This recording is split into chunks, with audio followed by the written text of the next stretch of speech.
Hello, everybody.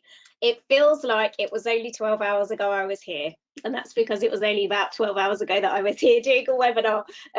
So this is a bonus one today. We skipped a webinar, I think on Monday because the practitioner was poorly, but you know, we still have to fulfill our quota because all of these webinars have been funded very kindly by the National Lottery. So we've thrown a bonus one into the mix for you. So today we're going to be focusing in on school anxiety, which I know from the parents I've been speaking to over the last week and a bit that that's an issue right now for a lot of families where we've got children that have been away from school for so long, or they've been perhaps going in because they were key worker children, but now it's completely overwhelming because everybody's come back. So we know that there's lots of this going on out there, and I want to give you some strategies today. It will probably be in quite a quick fire, this. So not everything is going to fit specifically for your situation. Take the bits that are useful and apply them, test them out. If they don't work, come back to the webinar, find some other bits and pieces. So this is being recorded and it will be uploaded to our YouTube channel later on. And I can tell you now that we have a quick link to that YouTube channel, which is u.nu/TYHU. So Tango Yankee Hotel Uniform. So uniform.November uniform /Tango Yankee Hotel Uniform. That will quick link you to our YouTube channel where you'll be able to find this recording eventually, as well as all of the previous ones and all of the upcoming ones once they have happened. So make sure that you do check those out, because there's probably some other webinars that actually might be quite relevant to this problem as well, where different practitioners have shared their top tips and ideas that might also apply to dealing with an anxious child around school scenarios.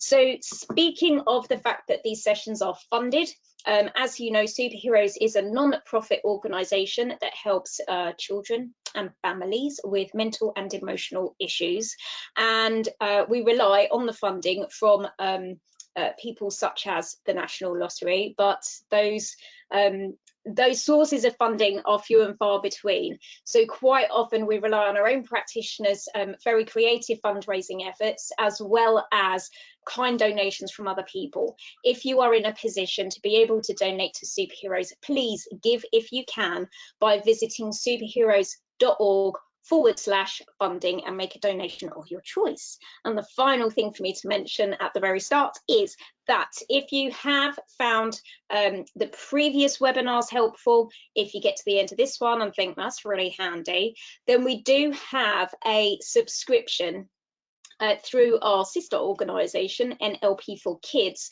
where you can get access to stuff like this every single month. There is new stuff and it's all in an online platform, so you can just log in, grab what you need, watch a video, listen to a podcast, whatever else it might be. There's articles, there's downloads, there's all sorts of stuff in there.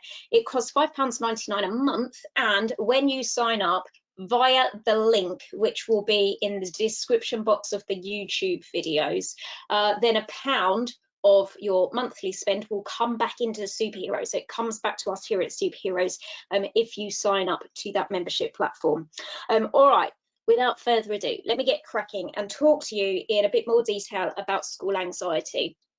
So one of the first things that I want us to do is make sure that we're very clear, that we're very honest in differentiating between what is anxiety and what here is behaviour.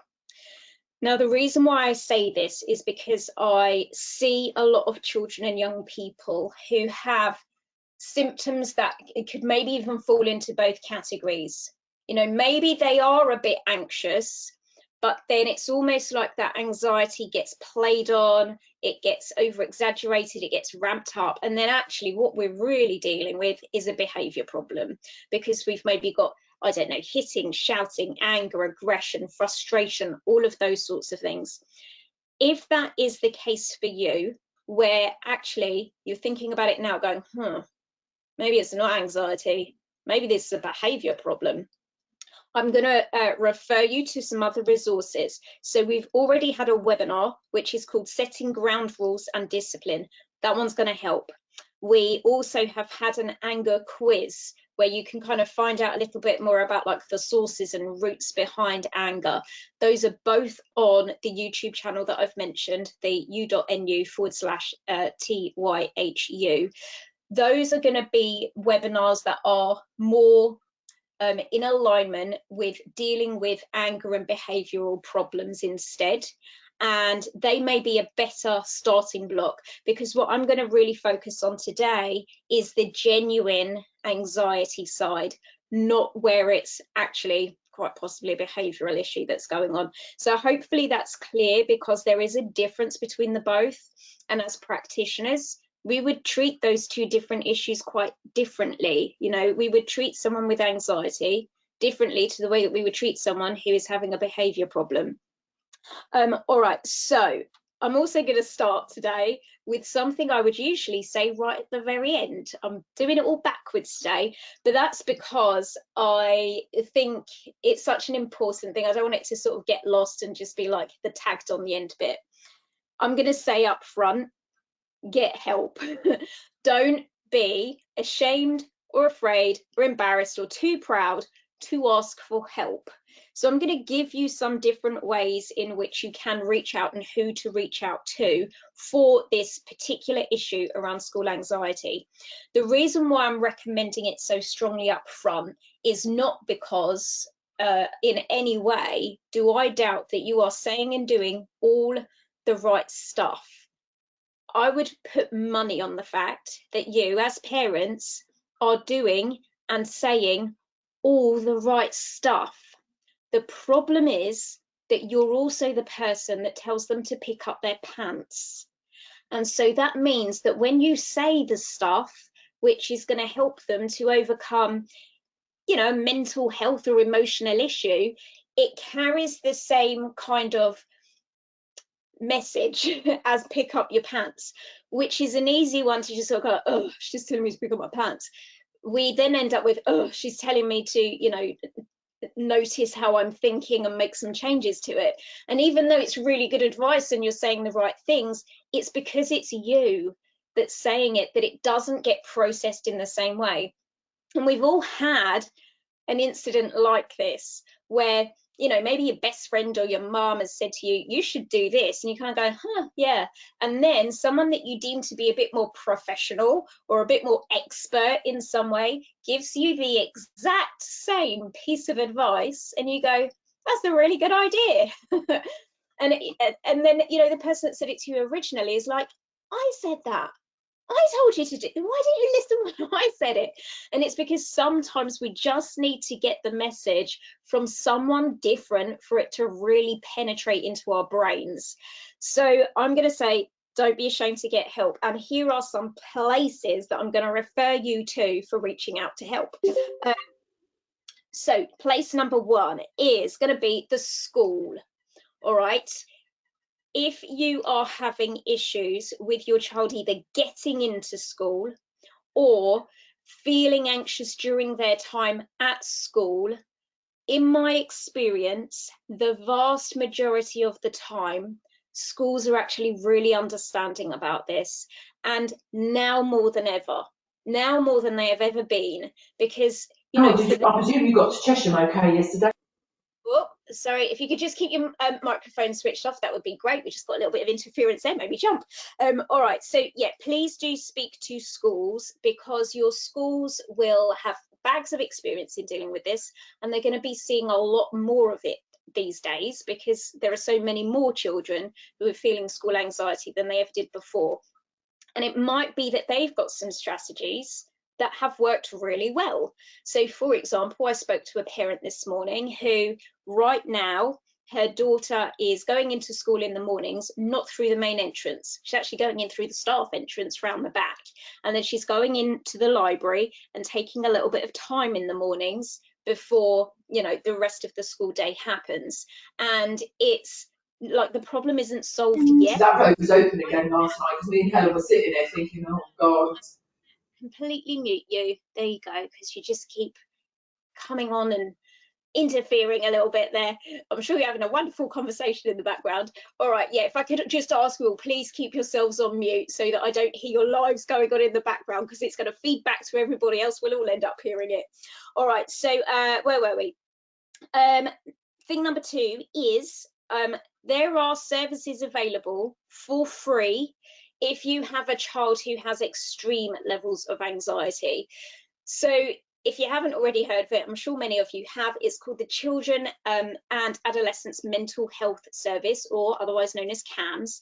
It's accessed usually by a referral from your school or from your GP.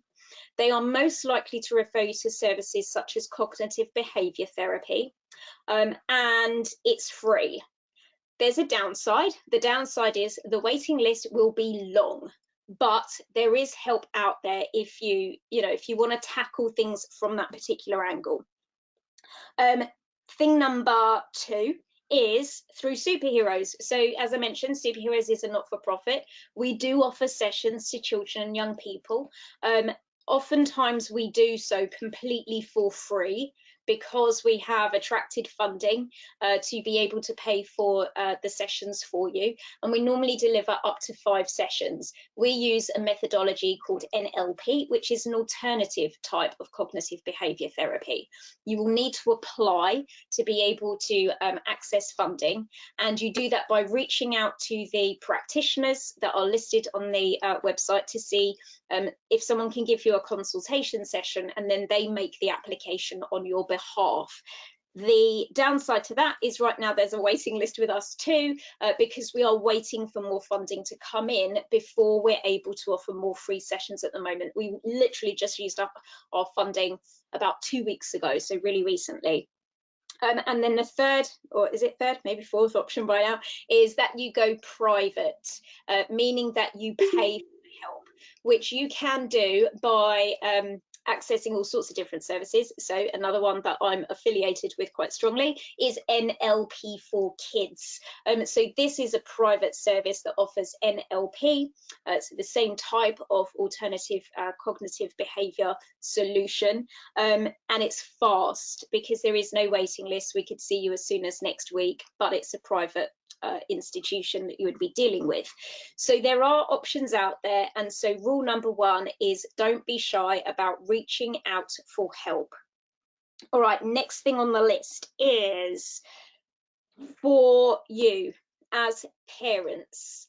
We want to make sure that we're getting the balance right between what I would refer to as tea and sympathy. So that kind of, making a fuss, being reassuring, everything is going to be okay, versus like actually pulling back when we see those anxious behaviours occurring. Here's why.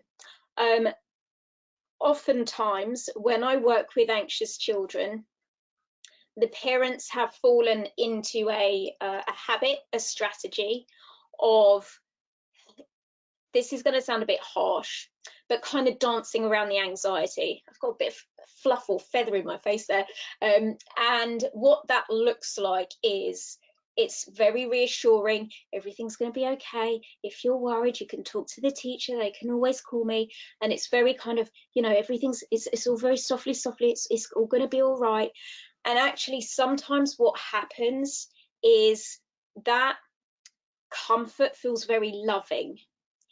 And then we can end up causing an addiction to that comfort and love that they gain as a result of feeling anxious. Now, that might sound like a crazy thing. Like, why would anybody want to feel anxious in order to feel comfort and love? And it's like, the answer is because it works. Sometimes, and it's going to be unconscious. They won't know that they're doing this. It's not deliberate, that they're not trying to play you in some way. It's just a way to get their needs met. And so sometimes when we're being overly caring and sympathetic towards the problem, for them it just feels like I'm getting lots of love and comfort here, So actually, if I want more love and comfort in the future, this is a good way to go about doing it.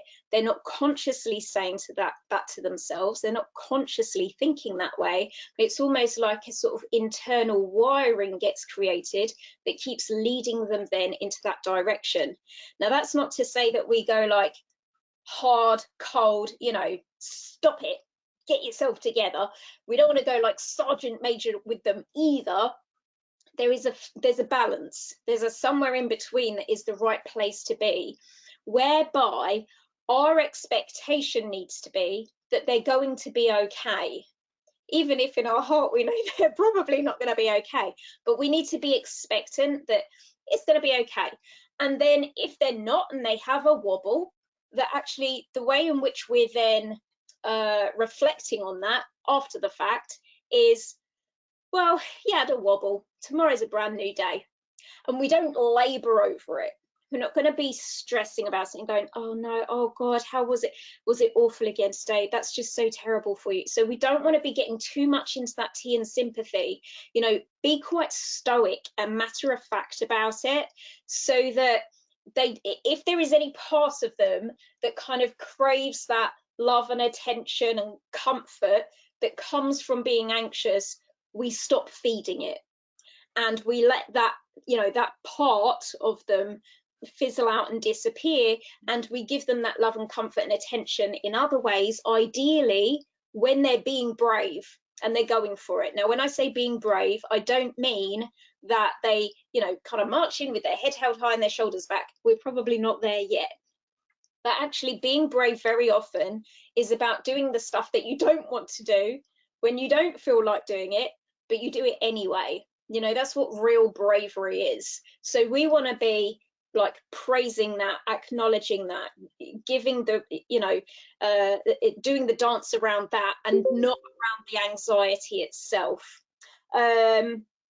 Another good question to ask them is, what would help?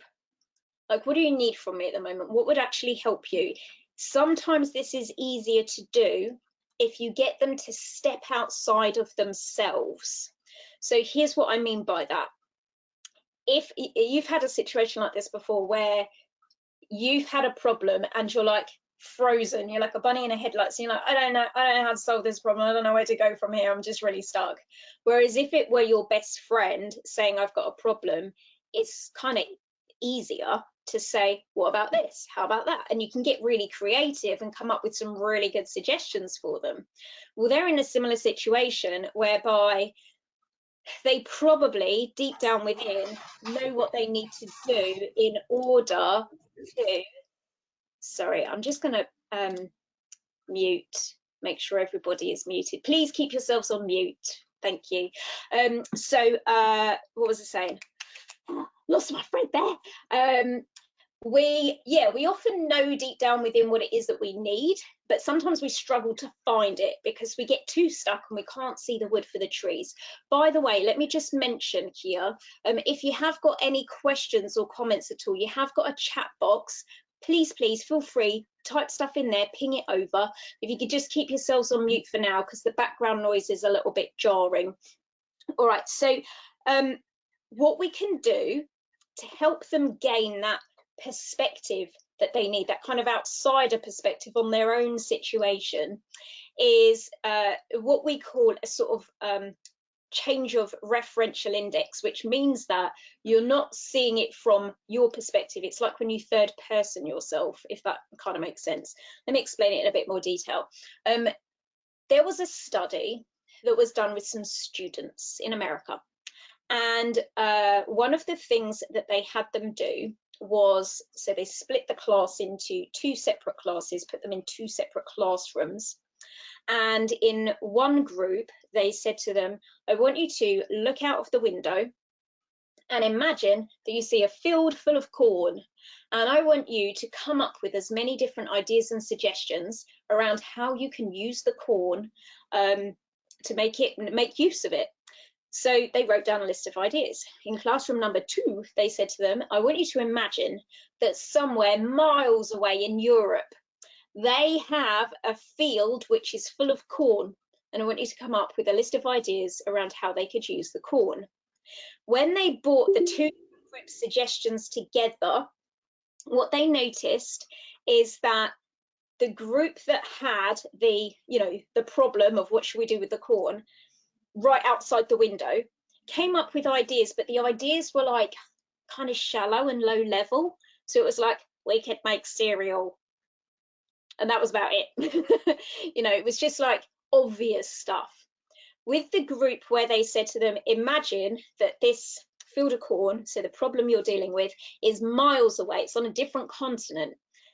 They came up with much more creative ideas, and it's called creative distancing. When you put the problem further away from yourself, for some reason it causes your brain to get more creative in coming up with solutions. So if you're in a situation where you say to your child, tell me what you need, how do you think we need to solve this problem of you being anxious about going into school, if they struggle to come up with solutions for themselves, make the problem further away. And we can do that by saying, all right, I want you to imagine there's a child in China who has come out of lockdown and is going back to school. But now they've got really anxious because they had a load of time off. What suggestions would you give to them? So instead of talking about their problem, if we move it away from them and make it somebody else that we're talking about, they're more likely to be able to come up with good ideas. Now, the one thing I would say with this particular activity to watch out for is sometimes when they come up with the solutions they might give you, going back to what we were saying earlier about where we sometimes end up with children who are kind of hungry for that love and comfort and attention, sometimes the solutions they give you might feed into their need for love and comfort and attention. So if, for example, you say, how can we solve this problem? And they say, I just need a big cuddle under the duvet with you and to stay at home all day, and that will help me. Actually, that's maybe what we're doing already, and it's definitely what we want to get away from. So the question, the frame around the question is, what do we do to get you back to school, not what do we do to help you feel better? Okay, it's not just about helping them feel better, it's about helping them to feel better to go back to school. So it's keep the end result in mind, keep the goal in mind. How can we help you feel good about being there in school? So keep the focus on where it is that you want to move them to. All right, some other suggestions for you that I have. Slightly lower level stuff, but I wouldn't discount it because you never know, it can work. Things like mindfulness. So teaching them some mindfulness strategies. There are apps galore that are free. There are YouTube videos like by the hundreds that are free for you to access, stuff that helps them to tune back into their breathing. I've got one on my Apple Watch. I'll just show you here. It's, I don't know if I can bend my wrist around in that way, but this little logo just here, the sort of bluey greeny coloured one. No, not that one. The Breathe app looks like this, a little blue flower. So this one's really lovely because when you hit start, it kind of starts to pulsate, and it's basically telling you breathe in and then to breathe out, and then eventually it actually starts to kind of, so I have to inhale and then it goes and then it shrinks back down. So it's a really nice one for actually getting your breathing rhythm to a good place, and it's only 1 minute.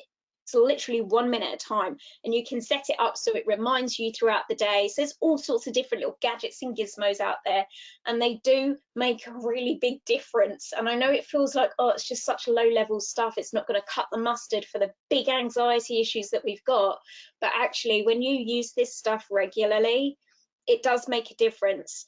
Even things like getting tuned back into your senses, like being in the moment in your senses, because what sometimes happens when someone is anxious is they go whoop, straight up into their head, and then they get really busy, like fretting, having stressful conversations with themselves up in their brains, you know, kind of reflecting on past scenarios where things didn't go well. They just really get into their heads, and then they're not really in the physical world having a real life experience anymore. Whereas when we kind of get grounded, you know, it's a bit like, okay, what does my chair feel like? What's the temperature like in the room? What sounds do I hear? The sound of the rain tapping on the window. All of that like brings me back to earth. It brings me back to the moment of now, and I've got a much better chance of having control of my body if I'm in my body. Whereas when I'm up in my head and I'm just kind of up there thinking crazy thoughts and worry thoughts, then actually I sort of lose control over what all of my senses are doing and my emotions are doing on the inside. So some of those really low level things can end up making a big difference when you use them consistently. There is a technique that's used in CBT, which could be useful here too, and it's around black and white thinking, which as humans, we have a great tendency to do that. It's a bit like how like the pendulum can sway from one direction, like you see this in the media all the time. It goes from one place and it's like whoop, right up on the other side. Look at any of the big issues that have surfaced, you know, just really in the last 12 months, COVID, women's issues, Black Lives Matter, all of these different things seem to have like real polarities in how, as a population, we think about them. It's either one thing or the other. And there are very few people that go, do you know what? Sometimes it is that, but sometimes it's also this. And all of these things might be an issue. And so there's just this weird muddy grey area in the middle, which tends to be reality. Now, we do the same thing when we're in a state of stress. So if you have an anxious young person, there's a chance that they're thinking school is probably going to be horrendous. It's just going to be the worst it could possibly be. And what it should be is wonderful. So we've got these two different polarities going on. The reality is, it's probably going to be somewhere in that weird grey muddy area in the middle, where it is sometimes great and sometimes awful. And that's pretty much how most days are made up. Like most days are just, you know, it's all right. Wasn't fantastic, wasn't dreadful. It's just the weird muddy grey area in the middle. And this can be quite a nice cognitive exercise to do, literally with a bit of paper. Draw yourself out a table, 2 columns. Okay, what are all the absolute best things that could happen in a school day? What are all of the absolute worst things that could happen in a school day? Then we can look at them and go, what are the chances, realistically, that any of these things are actually all going to happen simultaneously? The chances are we're probably going to be somewhere in between, because even when the very worst stuff does happen, like, was it Gandalf that said, this too shall pass? You know, it's not going to go on forever. It is literally just a moment in time, and we all end up moving on from that anyway. So we want to step away from that tendency to have either black and white thinking, and instead look at life a bit more realistically, and how very often it's just in that strange space somewhere in between. The other reason why an exercise like this might be quite useful for you is because underneath it all, when you start to break it down, you might discover that your child's anxiety is quite specific and can therefore be addressed quite easily, or that it's not really an anxiety about school. So let me give you some examples. Some specific worries that I often hear about from young people in regards to schools are meal times. Some children get funny about having to eat their lunch in front of a whole bunch of other people. Actually, they're okay with school, but they may be resistant to going to school because in their mind, their entire theory around school is based around, I'm going to have that hour and a half in the middle of the day when I need to eat in front of people, and that is my blockage to going in. And so, you know, what we can do in a situation like that is to go, well, this is how much of the time you're actually in school. This is how much of the time where we've really got a problem. That makes life an awful lot easier to suddenly deal with, because the problem's not as big as we thought it was to begin with. It's actually just this little bit where we need to do some work and to get things back on track again. The mealtimes one is quite a popular one. And sometimes it happens because they've had an incident in the past where maybe they choked on a bit of food, and so now they're embarrassed because that might happen to them again. Sometimes it happens because of other stuff, maybe related to eating disorders or something along those lines. Maybe not as strong as an eating disorder, but just anxieties about their body and what people might think about the fact that they're eating certain things. Like that could be a thing for them. Another one which is quite common is about the toilet, like going to the toilet. Some children don't hate school, but they will present as if they hate school and that they're thoroughly anxious about it because they don't like using the toilets at school. Now, granted, they've probably got a slightly better time than we had during the days when we were in school, because you and I both know that the toilet paper when we were at school, it was as if it was made of tracing paper. That stuff was not silky smooth on your bottom. So they've got an easier time in that regard. They do actually get proper tissue paper now. But a lot of them just don't like to go to the school. Like particularly, they might be worried that I don't want to have a poo at school. And so then that can become like a real point of focus. It's a real thing for them. Again, what's happening in their brain is they are distorting the problem to make that problem kind of stretch out and be an issue throughout the entire school day, throughout their entire school life. They're going to have a problem and they're going to be anxious about it because of something that maybe takes up 4 minutes of their time during the school day is the thing that they're really anxious about. So by bringing that back to their attention and going, oh, it's just that's something that you do like maybe once a day or twice a day, Nick to the loo. It's going to take you a few minutes each time. Suddenly the problem has gone, oh, it's only this big. It's only like 8 minutes long. It's not for the entire school day that we have this problem. So we can start to get some better perspective on these things. Sometimes the issue is friendships. Okay, that's going to be a biggie. So it might not be that they are anxious about school. It might not be that they hate school. It might be that something's up in their friendship group, that they feel like they're a bit of an outsider looking in, or they're just worried about their position within the group of friends that they've got, or that they haven't got the group of friends that they would like to have. Again, if we can drill down and find out what's really going on there, like what's the actual issue there, we may not have immediate solutions for them. Sometimes I find myself saying to young people around the friendship issues thing that what you need to do is think about it in the same way that you might think about having a boyfriend or a girlfriend when you're older. And if you present yourself as being a bit needy and like, I really want to be with these people, why don't they like me, and I just really like them and I just want to be with them, it's really off-putting. Like that is one sure way to lose your boyfriend or girlfriend in the future, is to be super needy. Whereas if you can be a bit more like, I'm cool by myself, I'll crack on, I can make friends over here, it's fine. When you start to care a bit less and you just have that self-confidence within, which is kind of where we come in, that's what we help them to build.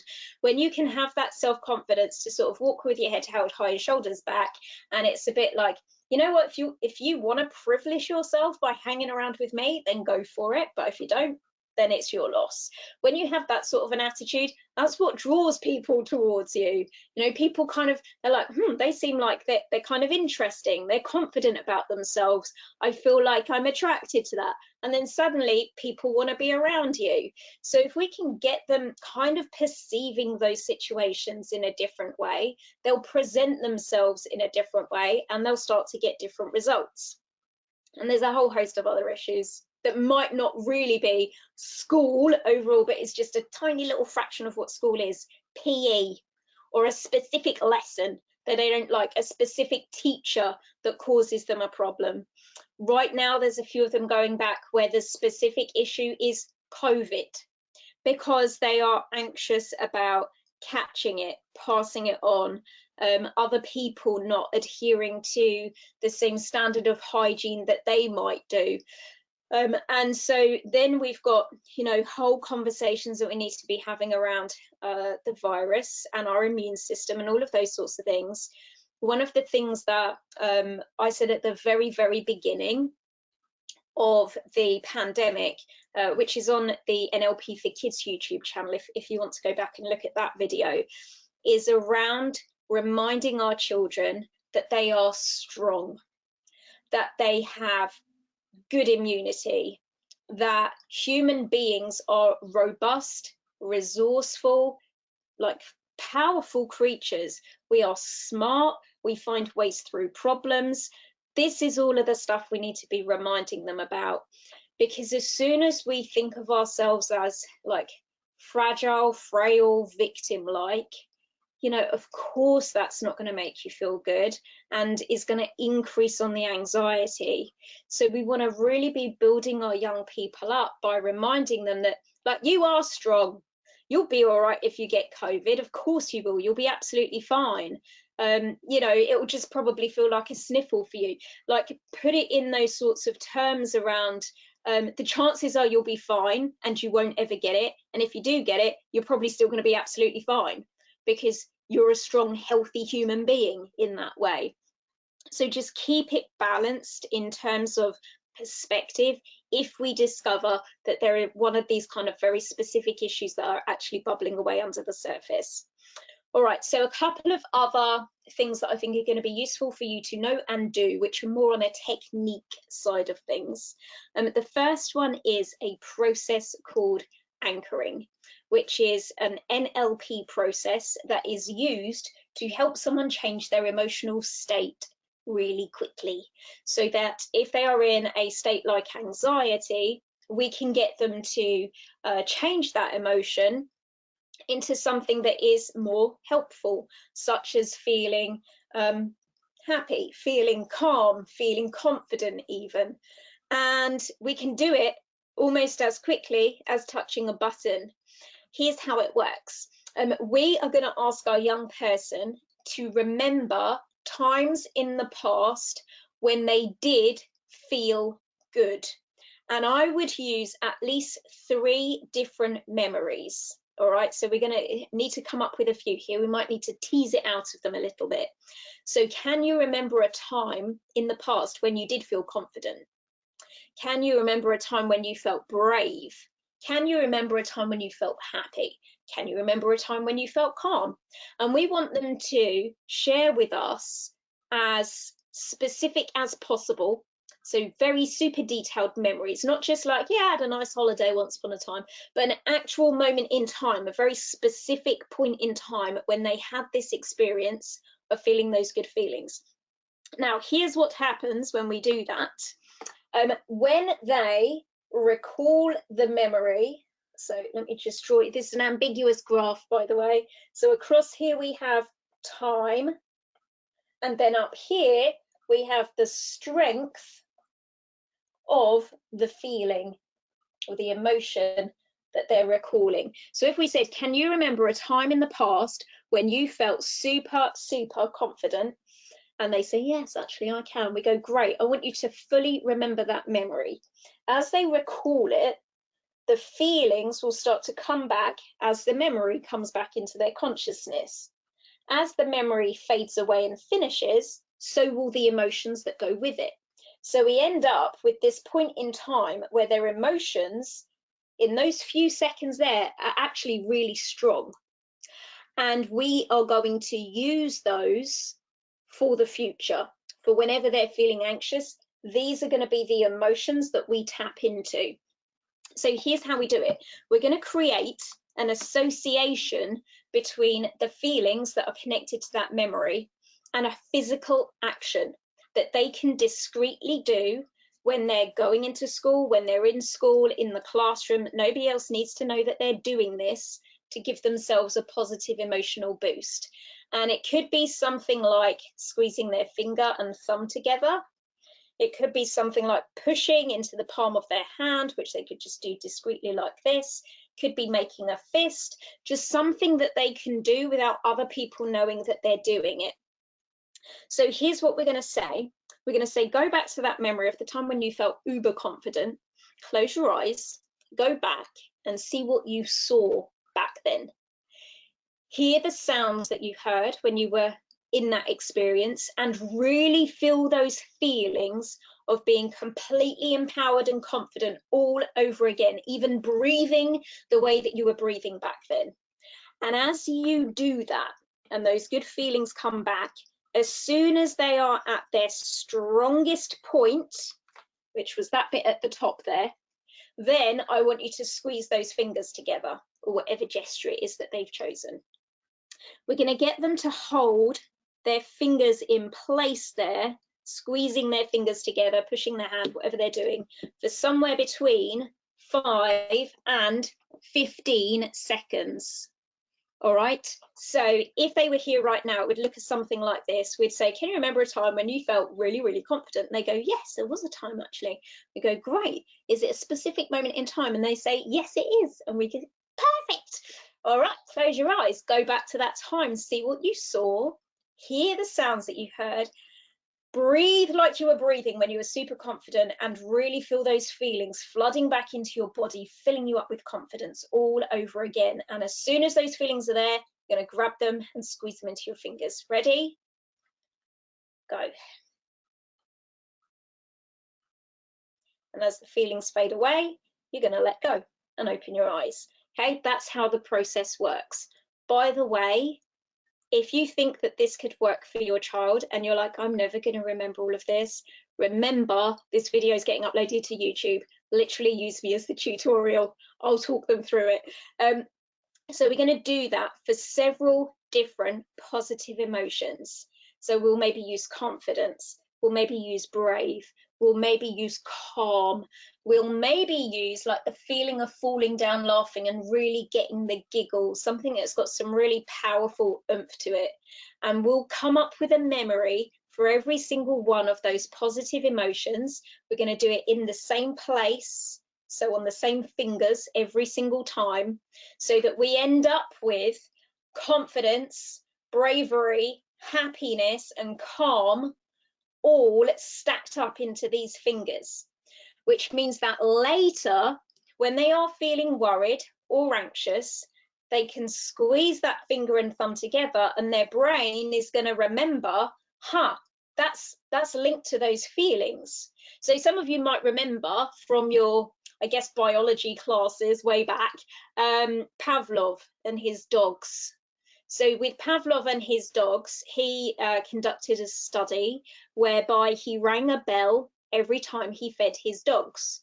And later, even after the dogs had been fed, he could ring the bell and the dogs would get excited and start salivating, because that's what had got connected in their brain. The sound of the bell was connected to feeling hungry, even when they weren't hungry.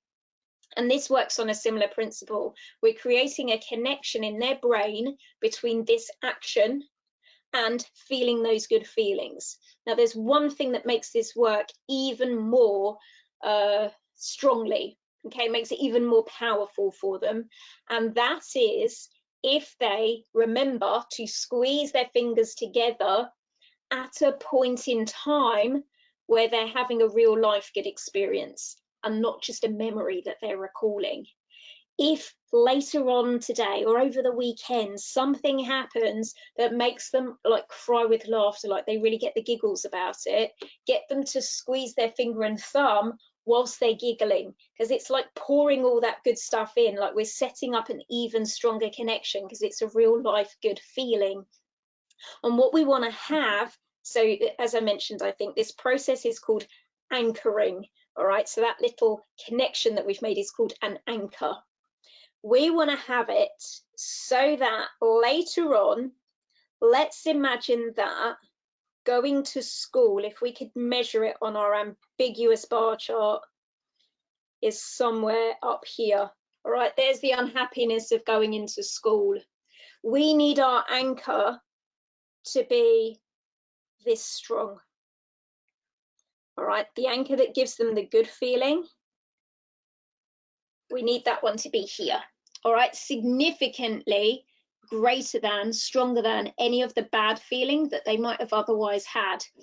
If their anchor was, say, down here, then they're still going to have, like, it's lower. So they're still going to have some bad feeling. It won't be as bad, like, but they're still going to have a slither of not feeling great. If their anchor is this strong, then it will collapse and get rid of the bad feeling. So they won't feel bad anymore. They won't feel good either. They'll just be like, I'm okay, which is fine. We'll take that. That's still a good result. But if we can make these good feelings in their anchor even stronger than the bad feelings that they used to feel, they're going to have that much good stuff left over when they use their anchor in a situation that used to cause them trouble. So this is a really good way to give them super quick access to feeling better. Sometimes when we work with younger children, say, I don't know, under the age of 10, we refer to it as a magic button. And we say, all you need to do is push your magic button when you're feeling worried, and it will bring back all of those good feelings linked to all of those positive memories. They're all going to come flooding back to you super quickly. In terms of anchoring, there's another useful tip that I will just give you around this as well. And that is when you have what we would call installed. So you've thought of all those different good memories and you've linked them all up to that gesture that they're going to do. After you've done that, it's a good idea to just do something different for a minute. Like, I don't know, stand up, shake your shoulders out, have a drink, go for a walk, and then test it later. Because when you have, even if it's just a 30-second break before you test it, you'll be testing it without any of the leftover good memories still kind of bumbling around in the background. You'll be doing it from like a nice, fresh, clean slate. And so we'll get a much better idea of how well it's worked. If it hasn't worked as well as we wanted it to, use some different memories, pick some times when they're naturally feeling good and make sure those get installed as well. So that is one of the quickest techniques that I can give you for helping them to gain control of their emotional state. And that's, I think, one of the best things about anchoring is it doesn't rely on us as parents, practitioners, teachers to solve the problem for them. What we want to see with anxious children is that they become self-sufficient, that they learn to self-soothe. I find myself saying to parents quite a lot of the time, you know, in a way, going back to what we were saying at the very beginning around, are they gaining love and confidence, love and comfort and attention from having this anxiety problem? Sometimes what might start to happen is that we start over managing the problem for them, and then they haven't got the incentive to sort it out for themselves. They're always going to come to us when they've got a worry or a concern. And actually what we want our children to be is really good problem solvers, to figure things out for themselves. And sometimes that might make you feel like you're being a bit mean, because you ping pong the problem back to them and go, what are you going to do about it? How are you going to fix this? And you get them thinking for themselves rather than immediately jumping to solving the problem for them. When they've got something like an anchor or a magic button, we're giving them a technique that they are in charge of. They decide when they're going to use it. They decide if they're going to use it. And if then they still say they feel anxious and you say, well, have you used your magic button? And they go, no. Then you go, well, that's maybe not the smartest move in the world, is it? If you want to feel better, you've got to do the things that are going to help you to feel better. So we're giving them a little bit of responsibility back here. We're giving them some control. And sometimes when you've got responsibilities, actually they make you feel quite empowered. So it brings your power back, you know, it gives you a sort of sense of, oh, I'm in charge of something here, like this is important for me to do. So if we can get them thinking in that way, rather than sort of in that kind of, oh, the problem is on top of me and I'm underneath it, which is a bit more of a victim mindset, then we're actually going to give them the responsibility for solving their problem, and they'll feel so much better then. Like, imagine the difference in their faces, in their demeanor, when they say to you, I had a problem and I fixed it. How much more proud of themselves they're going to be than if they say, I had a problem, you fixed it for me. Do you sense the energy difference in that? Like, I had a problem, you fixed it for me, versus I had a problem and I figured out my own solution and it worked. Like, that's a different animal completely.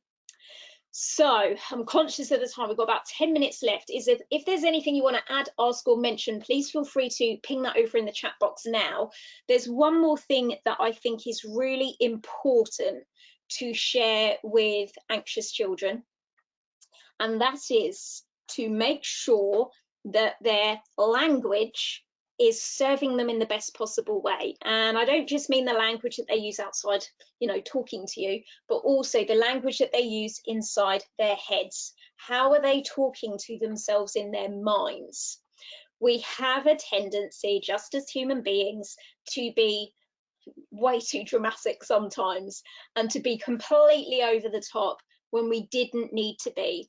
And it can make a bad situation feel 10 times worse, when in fact, if we use the right language and we talk in a slightly more positive and optimistic way, we can make a bad situation feel lighter, resolvable. We can at least give ourselves the feeling of being motivated enough to want to deal with it. So let me give you a couple of examples. If I said to you, all right, I'll give you some sentences to test out on yourselves. Number one sentence is, solving your problem is going to be hard. All right, so if I say to you, solving your problem is going to be hard, notice how it makes you think, notice how it makes you feel. Now, try this one on for size. Solving your problem is not going to be easy. All right, solving your problem is not going to be easy. What's the difference for you between it's going to be hard and it's not going to be easy? There's a slight difference. There's a small shift there, isn't there? Feel free to use the chat box, ping me over your suggestions around how it feels different for you.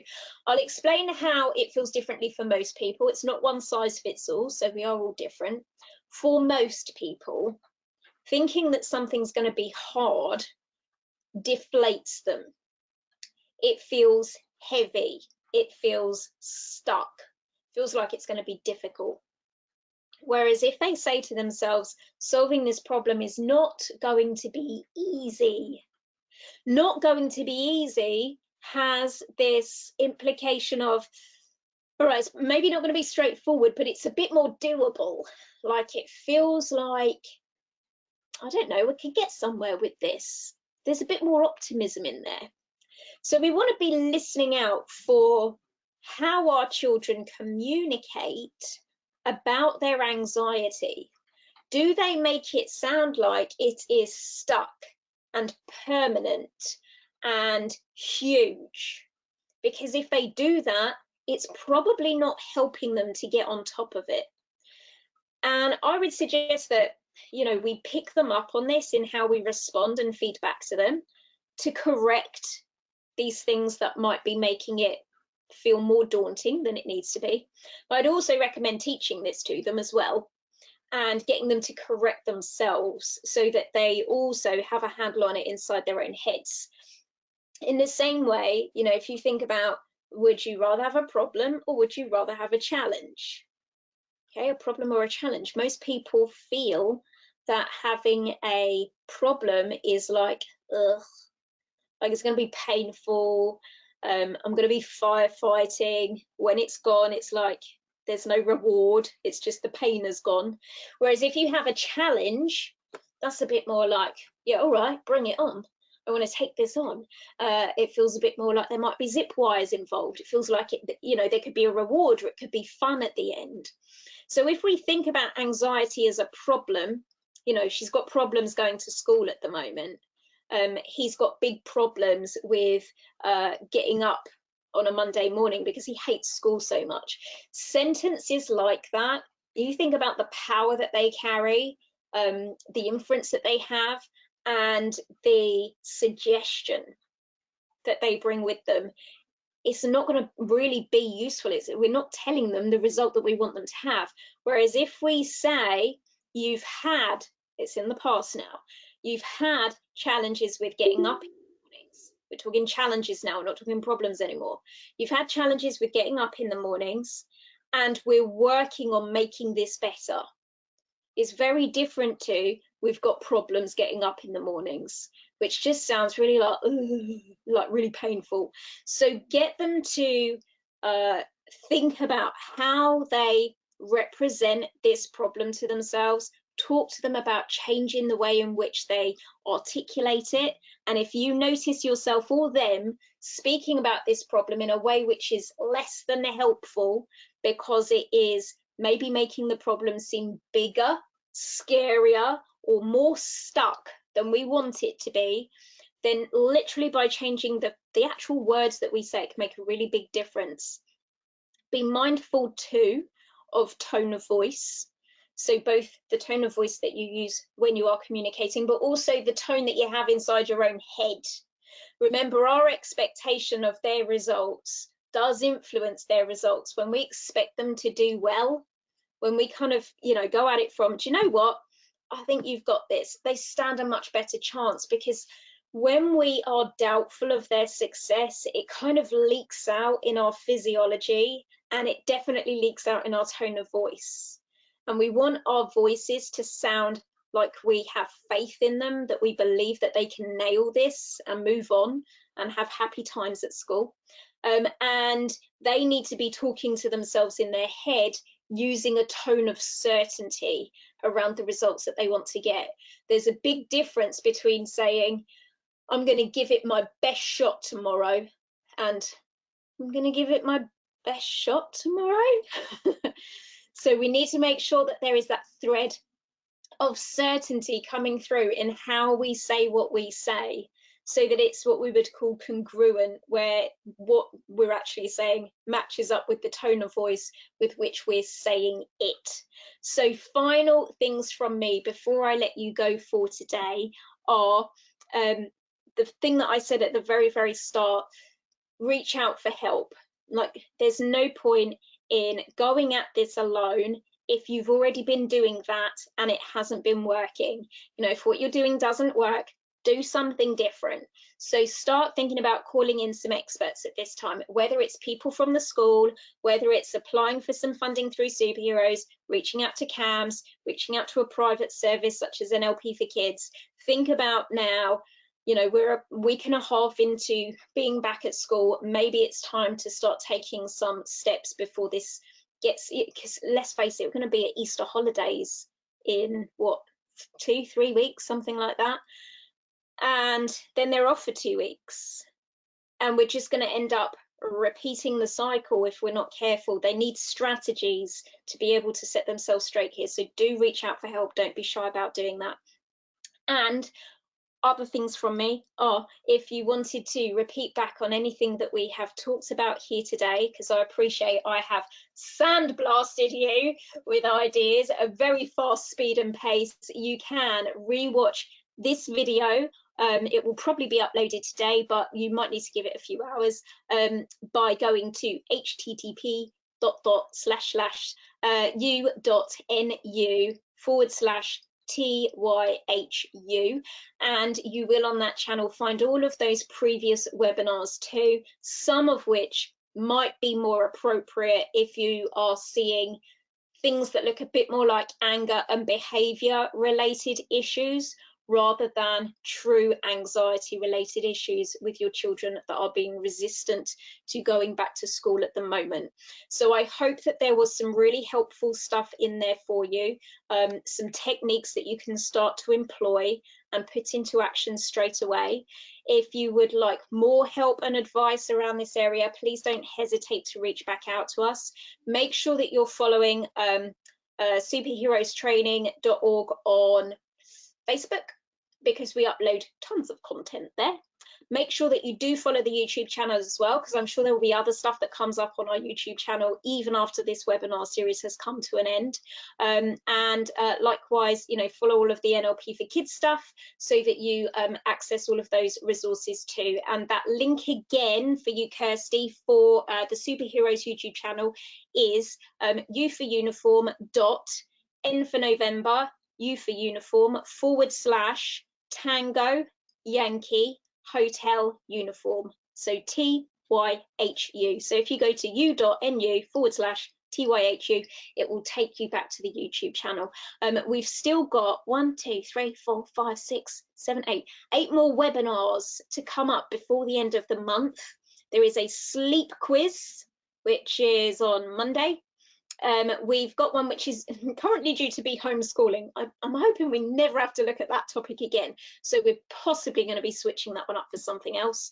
Managing self-expectations. We've got a live Q&A session where you can just pick practitioners' brains about anything whatsoever, and they're going to on the spot come up with solutions for you. We have the self-harming quiz for discovering more about that topic area, some stuff around developing a good routine, and our final one is coping with playing 2 roles for all our single parents. So thank you so much for spending your lunch break with me. It was lovely to see you all here today. I do hope that there's been some helpful tips and hints in there for all of you, and I will be back on Monday. Is that me? No, when am I back? I'm back on the 29th of March doing the self-harm quiz. So that's when I'll be back for another one of these webinars. All right, guys, good luck. Ask for help if you need it, and we'll see you all on the next one. Take care. Bye-bye. You're welcome. Bye.